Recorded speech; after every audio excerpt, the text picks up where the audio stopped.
والنهار وليا وحافظا وقائدا وناصرا ودليلا وعينا حتى تسكنه أرضك طوعا وتمتعه فيها طويلا. کب تک رہوں دنیا میں یتیموں کی طرح میں، وارث میرا پردے میں ہے تو ظاہر اسے کر دے. اے رب جہاں پنجتن پاک کا صدقہ اس قوم کے دلوں کو غم شبیر سے بدلے. اللہم صل علی محمد و علی محمد. صلوات بھیجیے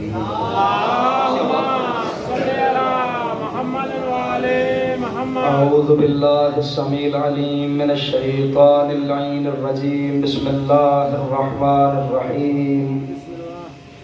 الحمد للہ الذی تجلی للقلوب بالعظمت واحتجب عن الابصار بالعزت واقتدر علی الاشیاء بالقدرت. فلا الابصار تثبت لرؤیته ولا اللوحات تبلغ کنها عظمته وتجبر بالعظمت والکبریاء وتعطف بالعز والبر والجلال وتمجد بالفقر والبهاء وتحلل بالمجد والاقلاع واستخلص بالنور والضياء.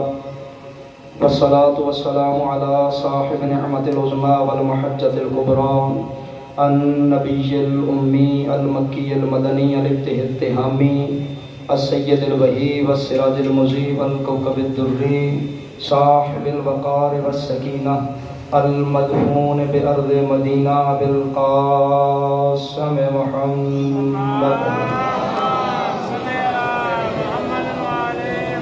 وعلى آلہ الطیبین الطاہرین المعصومین المظلومین ولعنۃ الدائمۃ علی اعدائہم اجمعین. والسلام علی اصحابہ شہاب الدین. اما بعد اعوذ باللہ من الشیطان الرجیم. بسم اللہ الرحمن الرحیم. وَنُنَزِّلُ مِنَ الْقُرْآنِ مَا هُوَ شِفَاءٌ وَرَحْمَةٌ لِّلْمُؤْمِنِينَ وَلَا يَزِيدُ الظَّالِمِينَ إِلَّا خَسَارًا. اللہم صل علی محمد وآل محمد. دعا ہے کہ محمد وآل محمد کا کریم خالق محمد وآل محمد کی ذات و عظمت کے صدقے میں بانیان مجلس کا یہ صف عزا بچھایا اپنی عزت والی بارگاہ میں قبول و منظور فرمائے. آپ حضرات کا دور و نزدیک سے چل کے آنا، پڑھنے والوں کی پڑھائی میں حقیر کی نوکری، میرا پردے والا امام اجر مودت میں شمار فرما کر شرف قبولیت عطا فرمائے. جو مومنین بیمار ہیں مالک شفا عطا فرمائے. جو مومنین بے اولاد ہیں مالک انہیں اولاد نرینہ عطا فرمائے. تمام سعادات غیر سعادات اور جتنی پردے میں ہماری مائیں بہنیں بیٹھی ہیں تمام کے دلوں کی وہ حاجات جو شریعت مصطفیٰ میں جائز ہوں اللہ رب العزت اپنی بارگاہ میں مستجاب فرمائے. اللہ رب العزت سلام زدگان کی مدد فرمائے. میرے ملک پاکستان پر رحم فرمائے. امام زمانہ علیہ الصلوۃ والسلام کو جلد سے جلد اس نے ظہور عطا فرمائے اور ہمیں اس قابل بنائے کہ ہم آقا کی قدم بوسی کا شرف حاصل کر سکیں. اللہ رب العزت ہمیں آقا کے نوکروں میں شمار فرمائے. دعاؤں کی قبولیت کے لیے آقا کی جلد آمد کے لیے مل کر بآواز بلند صلوات.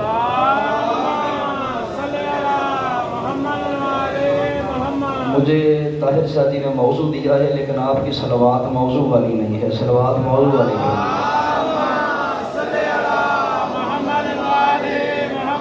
مجھے شاہ صاحب نے یہ کہا کہ وہ جو مجلس آپ نے سیال والا پڑھی تھی نا وہ مجلس کمال تھی. میں نے کہا جہاں بات چھوڑی تھی وہیں سے شروع کر لیں. کافی سارے چہرے میرے سامنے وہ بیٹھے ہیں جو اس مجلس میں موجود تھے، جو نہیں تھے ان کے لیے جملہ کہنے لگا ہوں. سر جی میرا اس مجلس میں موضوع تھا فضائل قرآن، قرآن مجید کی فضیلت کیا ہے. کیونکہ یہ ہم پر الزام ہے کہ شیعہ ان کا یہ قرآن نہیں ہے جو ہمارے پاس ہے. ہمارے اہل سنت دوست یہ کہتے ہیں حالانکہ قرآن مجید ہمارے پاس بھی وہی ہے جو آپ کے پاس ہے. جہاں سے چھپ کے آپ کے پاس آتا ہے وہیں سے چھپ کر ہمارے پاس آتا ہے. لیکن آپ کے اور ہمارے عقیدے میں فرق اس لیے ہے کہ آپ قرآن ان سے سمجھتے ہیں جو قرآن اترنے کے بعد قرآن کو جانتے ہیں. ہم قرآن ان سے سمجھتے ہیں جن کے عمل کو اللہ قرآن بناتے ہیں. ایک صلوات بھیجیے محمد.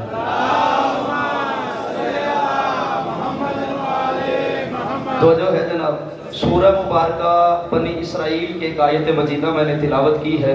اللہ فرماتا ہے وَنُنَزِّلُ مِنَ الْقُرْآنِ مَا هُوَ شِفَاءٌ وَرَحْمَةٌ لِّلْمُؤْمِنِينَ کہ قرآن کا نزول جو ہے، یہ جو ہم نے قرآن نازل کیا ہے، اسے صرف کتاب نہ سمجھنا۔ وَنُنَزِّلُ مِنَ الْقُرْآنِ مَا هُوَ شِفَاءٌ وَرَحْمَةٌ لِّلْمُؤْمِنِينَ، قرآن کا نزول شفا بھی ہے اور مومنین کے لیے رحمت بھی ہے۔ قرآن شفا بھی ہے، قرآن رحمت بھی ہے۔ سب سے پہلے ایک جملہ لفظ رحمت پہ کہتا جاؤں کہ رحمت کسے کہتے ہیں؟ آج تک رحمت کے بہت سارے ترجمے کیے گئے، لیکن کسی نے یہ نہ کہا کہ یہ جو ترجمہ میں نے کیا ہے یہ ترجمہ ٹھیک ہے۔ کسی نے کہا مشکلوں کا پورا ہو جانا، کسی نے کچھ کہا، کسی نے کچھ کہا، لیکن جو ترجمہ کیا ہے اس کا فخر الدین رازی نے، رازی کہتے ہیں کہ کسے کہتے ہیں رحمت؟ حرمت ہی حلال المشکلات و ایجاء الحاجات، مشکلوں کا حل ہو جانا، حاجتوں کا پورا ہو جانا، اسے کہتے ہیں رحمت۔ اللہ فرماتا ہے قرآن کا نزول رحمت ہے، یعنی اب قرآن کے ذریعے سے مشکلیں بھی حل ہوں گی اور حاجتیں بھی پوری ہوں گی۔ ہمیں آیت وہ شامل کر لوں جو آپ کے بچوں کو یاد ہوگی، وَمَا أَرْسَلْنَاكَ إِلَّا رَحْمَةً لِّلْعَالَمِينَ، اللہ فرماتا ہے میں نے عالمین کے لیے مصطفیٰ کو رحمت بنا کے بھیجا ہے۔ رحمت اسے کہتے ہیں جہاں مشکلیں بھی حل ہو جاتی ہیں، جہاں حاجتیں بھی پوری ہو جاتی ہیں۔ پھر نبی سے صحابہ کرام نے پوچھا یا رسول اللہ آپ رحمت ہیں؟ فرمایا ہاں، اسمی رحمت فی القرآن، قرآن میں میرا نام رحمت ہے۔ الحسن والحسین کی فلایا، میرے آدھے ٹکڑے کا نام حسن ہے، آدھے ٹکڑے کا نام حسین ہے۔ نصفی الحسن و نصفی الحسین، آدھا حسن ہے آدھا حسین ہے۔ اور فخر الدین رازی کہتے ہیں رحمت اسے کہتے ہیں جہاں مشکلیں حل ہو جائیں، جہاں حاجتیں پوری ہو جائیں۔ اور نبی فرماتے ہیں قرآن میں میرا نام رحمت ہے، حسن بھی میرا ٹکڑا ہے، حسین بھی میرا ٹکڑا ہے۔ اب حسن اور حسین جہاں جہاں بھی ہوں گے، حاجت روا بھی ہوں گے، مشکل کشا بھی ہوں گے۔ حیدری، یہ حاجت روا بھی ہیں، یہ مشکل کشا بھی ہیں۔ یا اللہ قرآن کیا ہے؟ فرمایا وَنُنَزِّلُ مِنَ الْقُرْآنِ مَا هُوَ شِفَاءٌ، قرآن کا نزول شفا ہے، وَرَحْمَةٌ لِّلْمُؤْمِنِينَ، اور مومنین کے لیے رحمت بھی ہے۔ مالک اور کیا ہے؟ فرمایا وَلَا يَزِيدُ الظَّالِمِينَ إِلَّا خَسَارًا، یہ جو قرآن مومنین کے لیے شفا بھی ہے، رحمت بھی ہے، لیکن ظالموں کے لیے یہ قرآن صرف خسارہ ہے۔ قرآن وہی ہے، قرآن نہیں بدلا، آیت نہیں بدلی، لیکن قرآن نے اپنے تین نتیجے، تین اثر بتا دیے کہ قرآن شفا بھی ہے، قرآن رحمت بھی ہے، لیکن ظالموں کے لیے یہی قرآن خسارہ بھی ہے۔ یعنی اسے مومن پڑھے تو اسے شفا ملتی ہے، مومن پڑھے تو اسے رحمت ملتی ہے، اور اگر اسے ظالم پڑھے تو پھر اسے خسارہ اور گھاٹا ملتا ہے۔ یعنی قرآن ایک مومن کے لیے شفا، ظالم کے لیے گھاٹا اور خسارہ۔ اس دن بھی میں بار بار ہر آیت کے ساتھ حدیث دہراتا گیا تھا، آج پھر دہراؤں گا۔ پھر میں القرآن مال علی وعلی شمال قرآن، قرآن علی کے ساتھ، علی قرآن کے ساتھ، جو قرآن ہے وہ علی ہے۔ قرآن شفا بھی ہے، قرآن رحمت بھی ہے، لیکن مومنین کے لیے وہی قرآن ظالموں کے لیے خسارہ بھی ہے۔ یہی وجہ ہے علی کا نام سن کر مومن کے دل میں ایسی جل جاتا ہے، منافق کے دل میں ہی جل جاتا ہے، کیونکہ شفا ہے مومنین کے لیے اور عذاب ہے علی کا نام ظالموں کے لیے۔ قرآن اور علی ساتھ ساتھ ہیں، جسے قرآن شفا دے گا اسے علی بھی شفا دے گا، جس کے لیے قرآن رحمت ہے اس کے لیے میرا مولا علی بھی رحمت ہے، جس کے لیے قرآن خسارہ ہے اس کے لیے میرا مولا علی بھی خسارہ ہے۔ آپ نے نوجوانوں آپ نے شاید نام سنا ہو یا نہ سنا ہو، سرور شاہ جی آپ جانتے ہو کہ ہمارے ایک بزرگ عالم دین گزرے آیت اللہ حسین بغت جاڑا، جو جامعہ امامیہ کے پرنسپل بھی رہے، انہوں نے سینکڑے مدرسے بنائے اور تفسیر انوار النجف لکھی انہوں نے۔ جاڑا صاحب قبلہ ایک جملہ کہا کرتے تھے، تاریخ کی پیشانی پر سنہری حروف سے جاڑا صاحب کا جملہ لکھا جانا چاہیے۔ جاڑا صاحب فرمایا کرتے تھے نام علی سنتا تو ہر کوئی ہے، پر کلیجہ مقدر والوں کا ٹھنڈا ہوتا ہے۔ ہر کسی کو نام علی سے رحمت نہیں ملتی، ہر کسی کو نام علی سے شفا نہیں ملتی، مقدر والوں کا کلیجہ ٹھنڈا ہوتا ہے۔ دیکھیے بجلی ہے نا، کرنٹ، اس کے دو اثر ہیں، ایک ہی وقت میں اے سی بھی چلاتی ہے، ہیٹر بھی چلاتی ہے۔ یہی اثر ہے میرے مولا علی کے فضائل کا، علی کا ذکر سن کے مومن کے دل میں اے سی چل جاتا ہے، منافق کے دل میں ہیٹر جل جاتا ہے۔ میں شامل کر لوں جناب قبلہ محسن نقوی صاحب کو۔ قرآن کہہ رہا ہے کہ قرآن شفا بھی ہے، قرآن رحمت بھی ہے، اور قرآن ظالموں کے لیے خسارہ بھی ہے۔ مجھے موضوع دے کے خود جناب چلے گئے تھے۔ قرآن رحمت بھی ہے، قرآن شفا بھی ہے، قرآن ظالموں کے لیے خسارہ بھی ہے، یعنی قرآن مومن کو شفا دیتا ہے، ظالم کو خسارہ دیتا ہے۔ اسی لیے محسن نقوی نے کہا تھا پورا قرآن بھی کھول کر پلا دو محسن، مریض بغض علی کو شفا مل نہیں سکتی۔ ہر کسی کو قرآن سے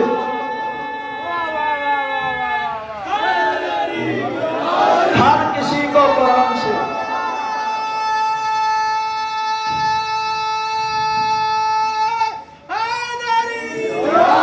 ہر کسی کو قرآن سے شفا نہیں ملتی۔ دیکھیے شفا ملتی ہے میڈیسن سے، دوائی سے، یعنی قرآن کہہ رہا ہے قرآن شفا ہے، یعنی قرآن میڈیکل سٹور ہے، میڈیکل سٹور ہے، یہاں سے شفا ملے گی۔ ہر مرض کا علاج قرآن میں موجود ہے۔ معصوم فرماتے ہیں موت کے علاوہ ہر مرض کا علاج قرآن میں موجود ہے۔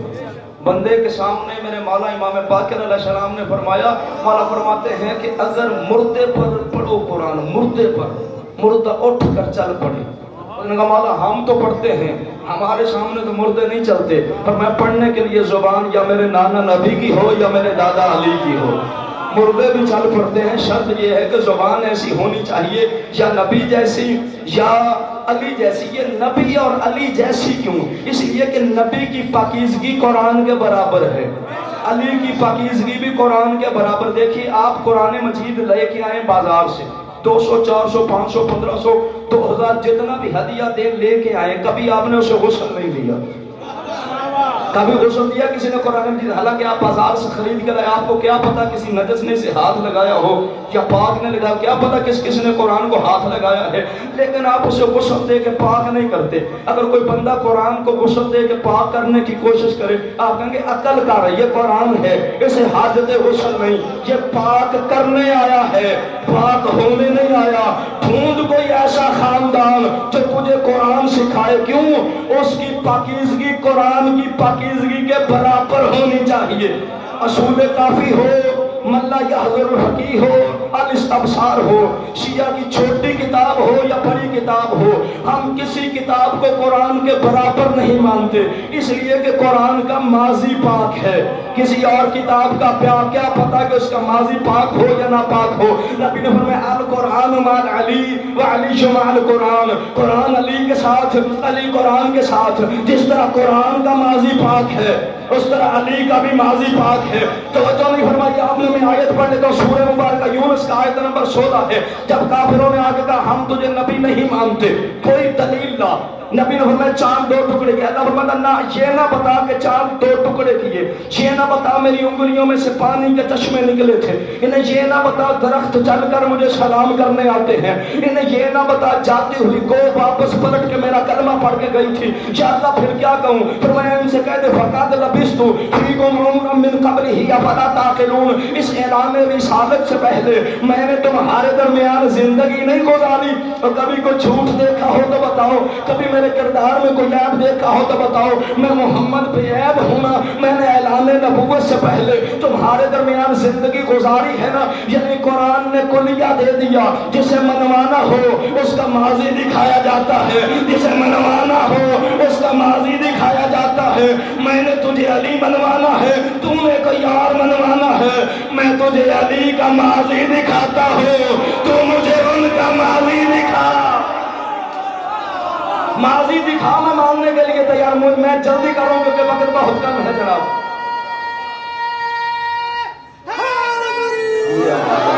قرآن ہے شفا، شفا ملتی ہے میڈیسن سے، قرآن ہے میڈیکل سٹور۔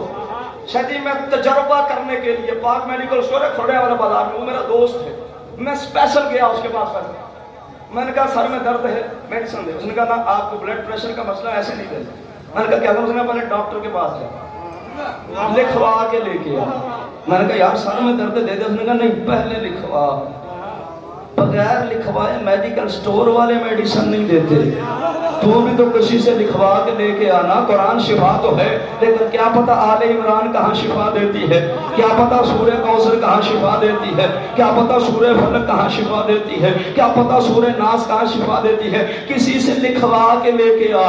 اگر تجھے نہ ملے کہ کس سے لکھوانا ہے، پوچھ حضرت عمر سے وہ اپنے بیٹے کو کس کے پاس بھیجتے تھے کہ جا بیٹا لکھوا کے لے کے آ.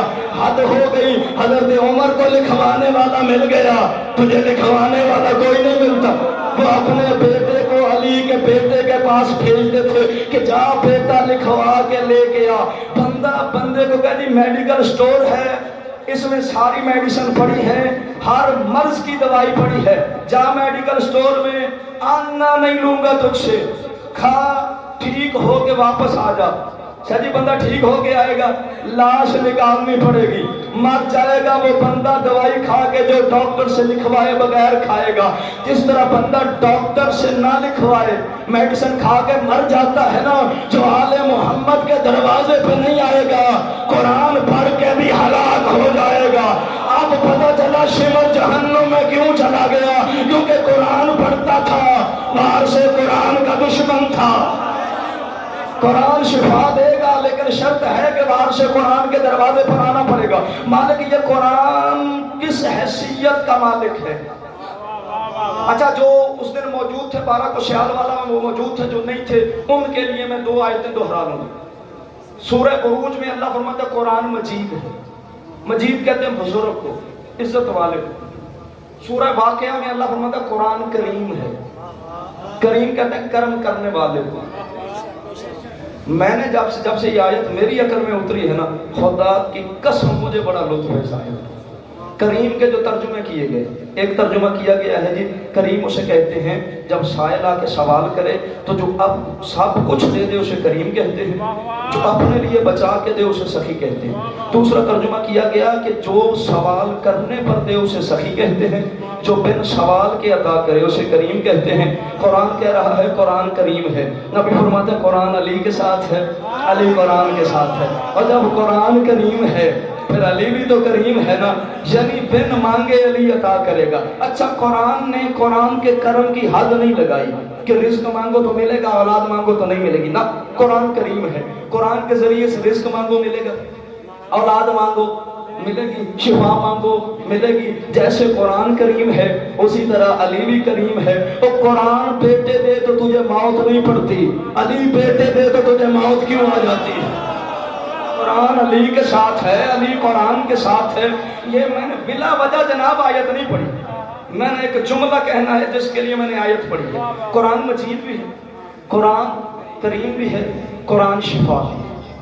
11 ہجری نبی نے جانا ہے. اب نبی قرآن کو کسی کے حوالے کر کے جائے گا نا، کسی کے حوالے کرے گا نا.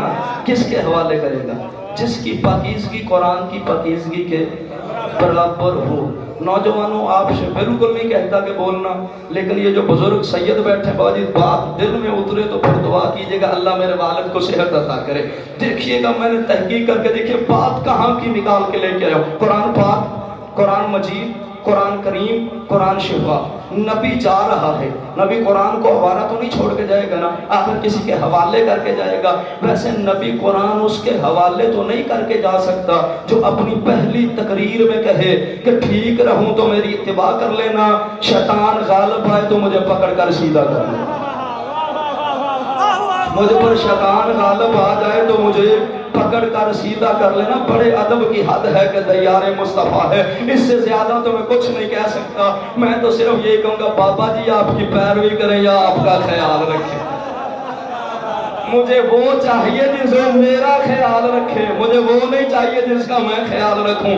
اور ویسے جملہ لطف لینے والا ہے، وہ مرید پیر کے ساتھ کتنا مخلص ہوگا جو پیر کے پیچھے پیچھے جا رہا ہو لیکن اس تاڑ میں ہو. پنجابی کا لفظ میں نے جان بوجھ کے استعمال کیا تاڑ، کیونکہ اس میں بڑا زومانی بات ہے.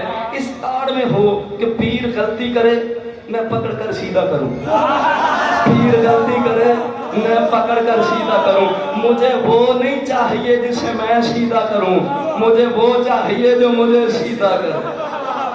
قرآن نبی نے کسی کے حوالے کر کے جانا ہے. تاریخ اسلام سے نہیں، تفسیر سے ایک واقعہ نکالنا ہے. تفسیر سے سنی شیعہ وہابی دیوبندی اپنے مرضی کے مسلک کے اپنی مرضی کے عالم کے لکھی تفسیر جا کے پڑھنا. سورہ مبارکہ توبہ کی 10 آیتیں دے کر میرے نبی نے ایک معزز شخصیت کو بھیجا تھا مکہ جا کے تبلیغ کر. نبی نے بھیجا یعنی نبی کی حیات طیبہ کی بات. سورہ توبہ کی 10 آیتیں, 10 11 نہیں, پوری سورہ توبہ نہیں, پورا سپارہ نہیں, پورا قرآن نہیں, 10 آیتیں نبی نے دی. فرمایا جا وہاں حاجی اکٹھے ہوئے ہیں مکہ, جا کے وہاں 10 آیتوں کی تبلیغ کر. وہ صحابی جب جا رہے تھے وہ رستے میں تھے, اللہ نے جبریل کو بھیجا, جا کے میرے محمد سے کہے یا خود جا یا کسی اپنے جیسے کو بھیج. افسوس ہے نا ان پہ جو مجلس میں بیٹھے ہیں توجہ بھی نہیں کی جناب میری بات پر.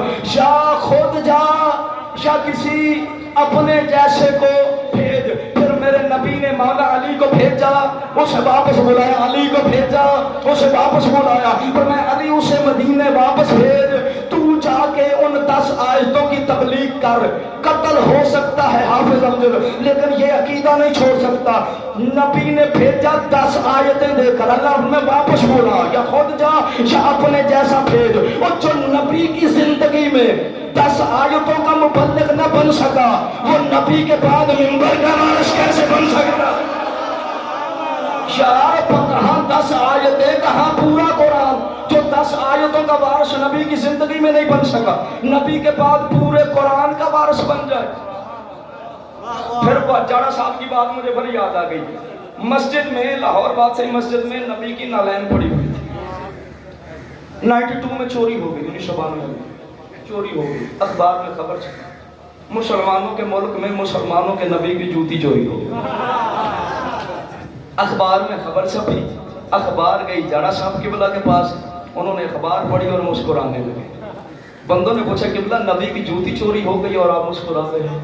انہوں نے فرمایا اس لیے مسکرایا ہوں جن بدبختوں سے نبی کی جوتی کی حفاظت نہیں ہوتی وہ ممبر کے وارث بنے گا. سرور سے جی خصوصاً آپ کے لیے جملہ, کیونکہ اس مجمع میں سب سے زیادہ بزرگ سید آپ ہیں. بندے کی جوتی کب گم ہوتی ہے؟ جب بندہ پہلی بار سسرال جائے. میں نے جب پہلی بار یہ جملہ کہا, قبلہ سے پوچھے, قبلہ تہذیب اللہ نقوی صاحب میرے استاد محترم میرے پیچھے بیٹھے ہوئے تھے, میں نے جملہ کہا قبلہ نے جناح کیپ اتار کے زانوں پہ رکھی اور زانوں پہ ہاتھ مار کے ایسے کہنے لگے حافظ تیرے جملے کا بڑا لطف آیا ہے. بندے کی جوتی پہلی بار چوری ہوتی ہے جب بندہ سسرال جائے. نبی کی جوتی 1992 میں چوری ہو گئی. میں نے کہا مجھے سمجھ نہیں آئی لوگوں کو 1400 سال بعد بھی محمد کا سالہ بننے کا شوق کیوں.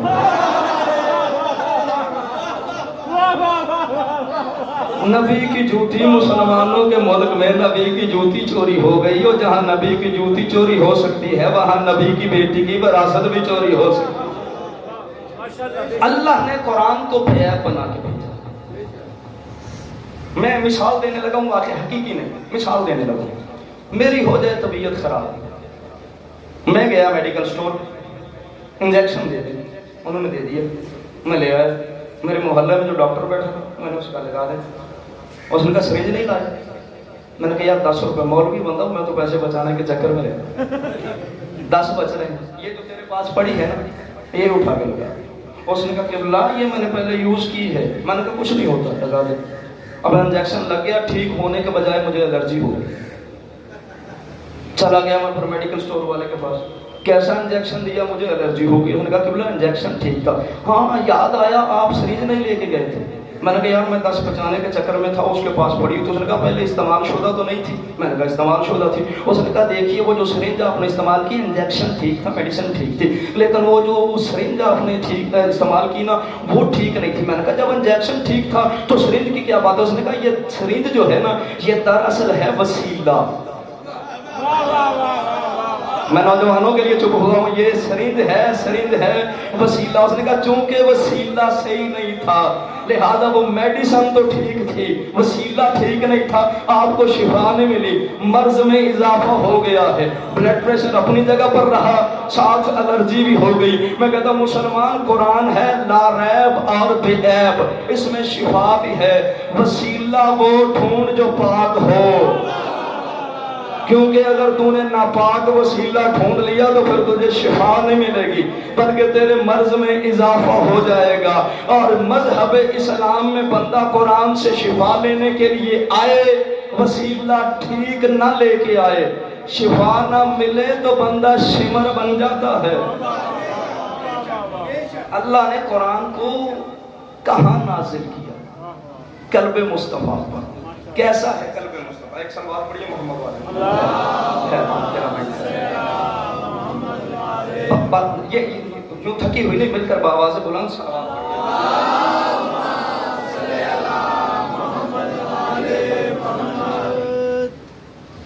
کہاں بھیجا؟ قلب مصطفیٰ پر۔ کیا حیثیت ہے، کس عزت و عظمت کا مالک ہے میرے نبی کا دل۔ سورۃ الحشر آخری آیت۔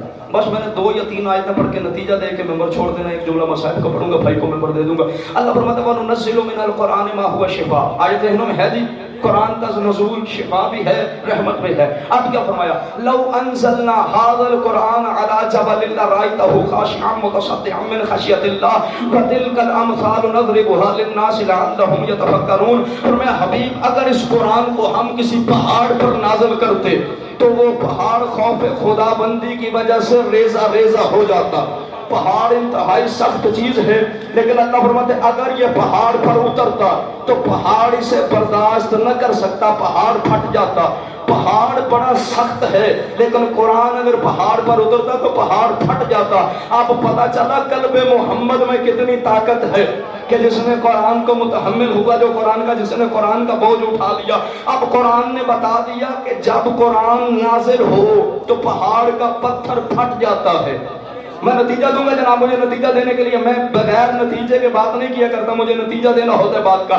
یعنی جب پہاڑ پر قرآن کی آیت اترے، قرآن اترے تو پہاڑ پھٹ جاتا ہے۔ اب میں ساری آیتیں پڑھوں گا تو پھر دامن وقت میں اتنی وسعت نہیں، میں وقت بہت زیادہ لے جاؤں گا۔ پھر حضرت صالح علیہ السلام سے قوم نے معجزہ مانگا، حضرت صالح نے پہاڑ کی طرف اشارہ کیا، پہاڑ پھٹا، اس میں سے اونٹنی نکلی جسے اللہ نے اپنی آیت کہا، اپنی نشانی کہا۔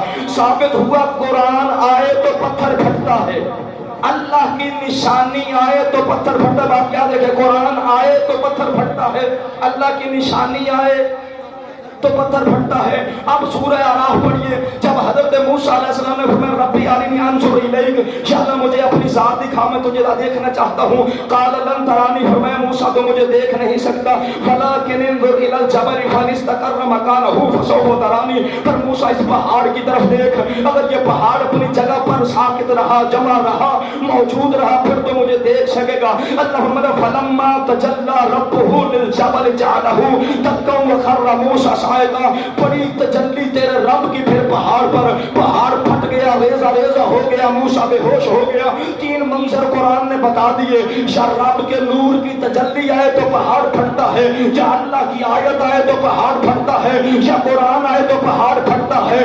13 رجب کو علی کی ماں کعبے کے پاس پہنچی، دیوار کعبہ کے پتھر پھٹ گئے، پتھر نے پھٹ کے بتایا یا اللہ کا نور آ رہا ہے، یا اللہ کی نشانی آ رہی ہے، یا اللہ کا قرآن آ رہا ہے۔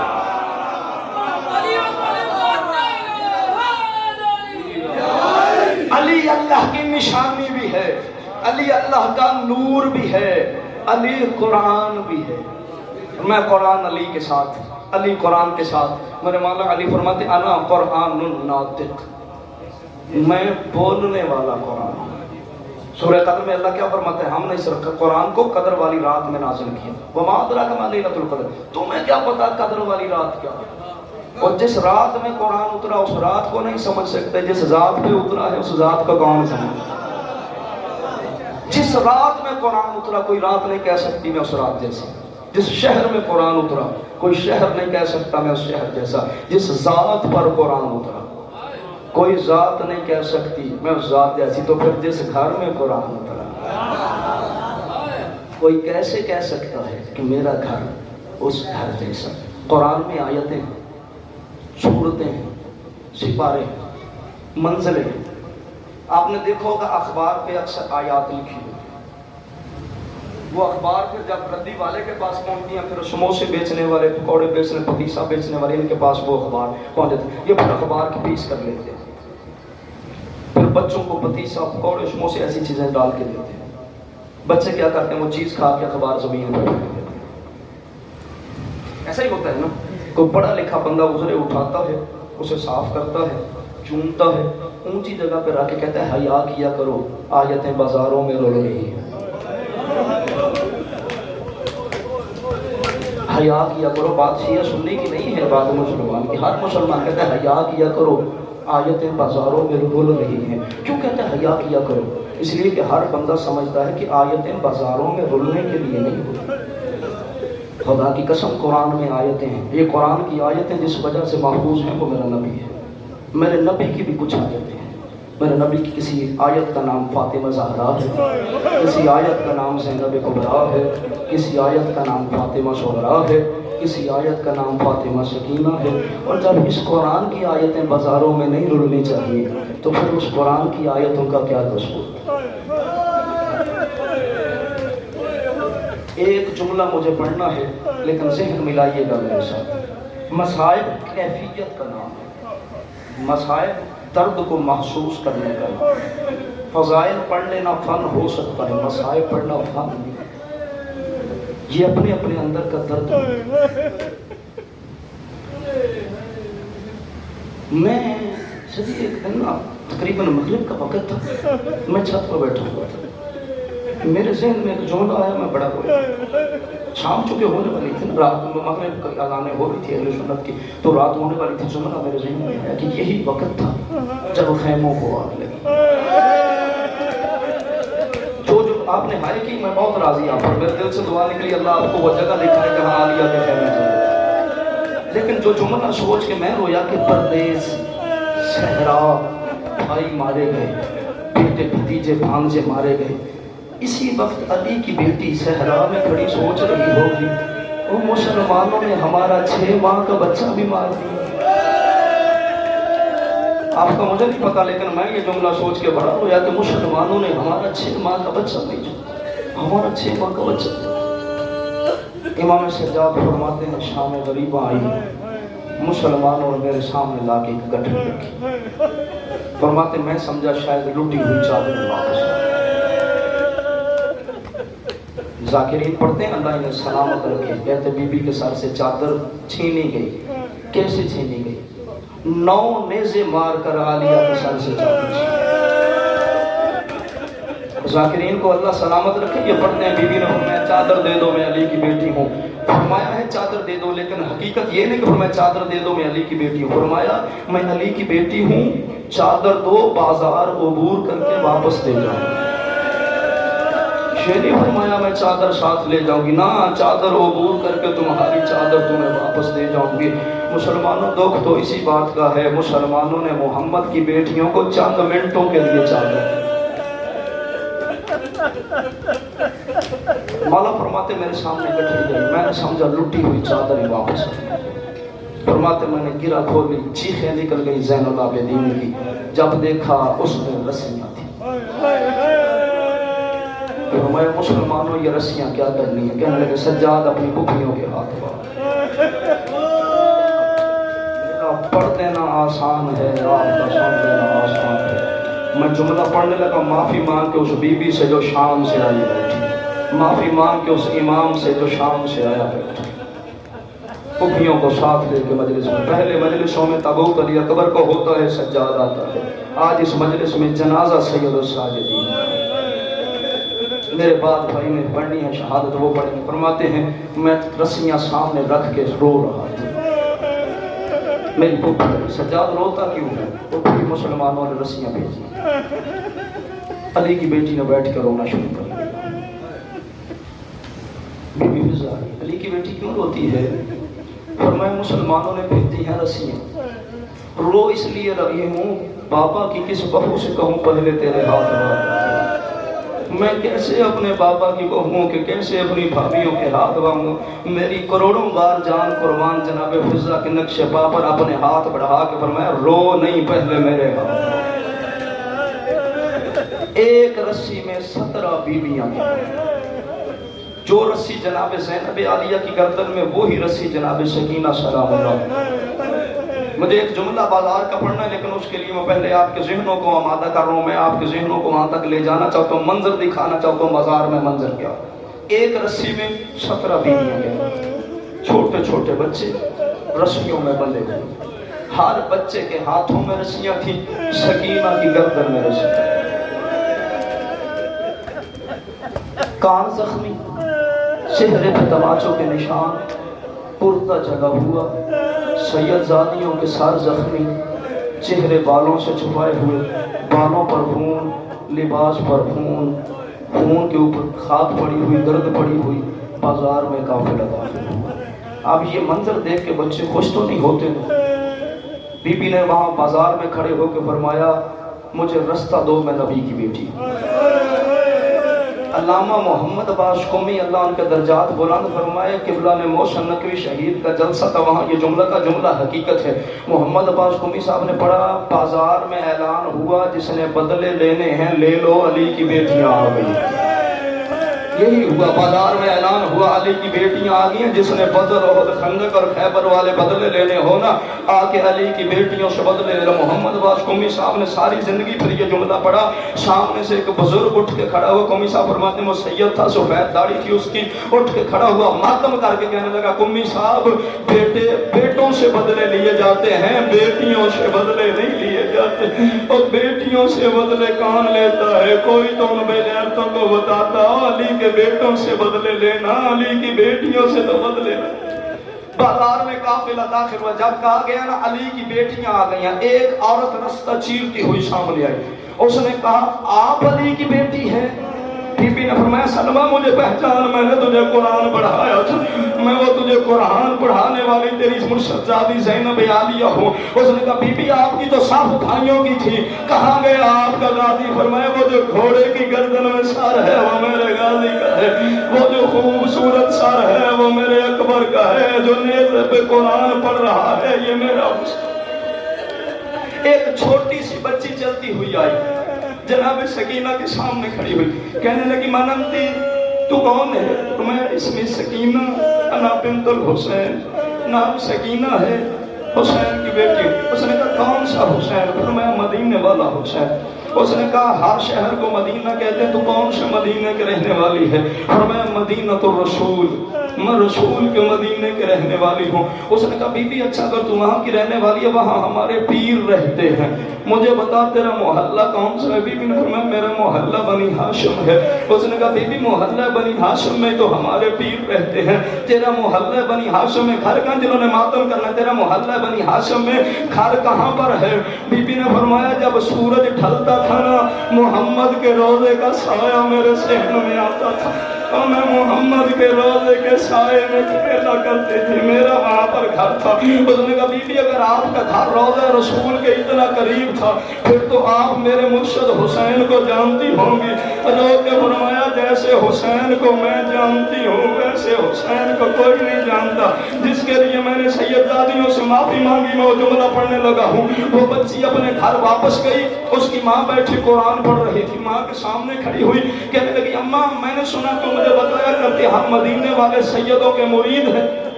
ماں نے کہا ہاں بیٹا ہم ان کے مرید ہیں۔ اماں تو نے بتایا سادات جب مدینے میں تھے ان کے دروازے پر قیدی آتے تھے سیدوں نے دیتے تھے، ان کے دروازے پر یتیم آتے تھے سیدوں نے دیتے تھے، ان کے دروازے پر مسکین آتے تھے سیدوں نے دیتے تھے۔ وہ باپ بی بی کہنے لگی ہاں، کہنے لگی اماں آج سیدوں کی سنت پہ عمل کرتے ہیں۔ اماں بازار میں یتیم بھی کھڑے ہیں، بازار میں مسکین بھی کھڑے ہیں، بازار میں قیدی بھی کھڑے ہیں، آنا اماں سیدوں کی سنت پہ عمل کریں جس کے لیے میں نے سیدزادیوں سے معافی مانگی۔ اس عورت نے اپنی بیٹی کے پرانے کپڑے اٹھائے، کچھ کھجوریں اٹھائیں، کچھ پیسے ساتھ لیے، چلتی چلتی وہ عورت بازار میں آئی، سیدزادیوں کے سامنے کھڑی ہو گئی، جیسے صدقے کے مصدوق کے سر پہ چکر دیے جاتے ہیں وہ چکر دیتی رہی، علی کی بیٹیاں کھڑی رہی، اس نے 7 چکر پورے کیے، سامان اپنے ہاتھوں پہ رکھ کے بی بی زینب کے سامنے آئی، کہنے لگی لے بی بی میں نے اپنی بیٹی کا صدقہ دیا ہے، میں اپنی بیٹی کا صدقہ دینے آئی ہوں۔ بی بی نے فرمایا صدقہ تو حرام علینا، ہم پر صدقہ حرام ہے۔ وہ کہنے لگی آپ پر صدقہ حرام ہے، انتی زینب بنت علی، آپ کے بی بی زینب ہیں جو آپ پر صدقہ حرام ہے۔ فرمایا عرفنی انا زینب بنت علی، اور مجھے پہچان میں علی کی بیٹی زینب ہوں، اور مجھے صدقہ نہ دے میں محمد کی بیٹی ہوں۔ انہوں نے کہا بی بی اگر آپ زینب ہیں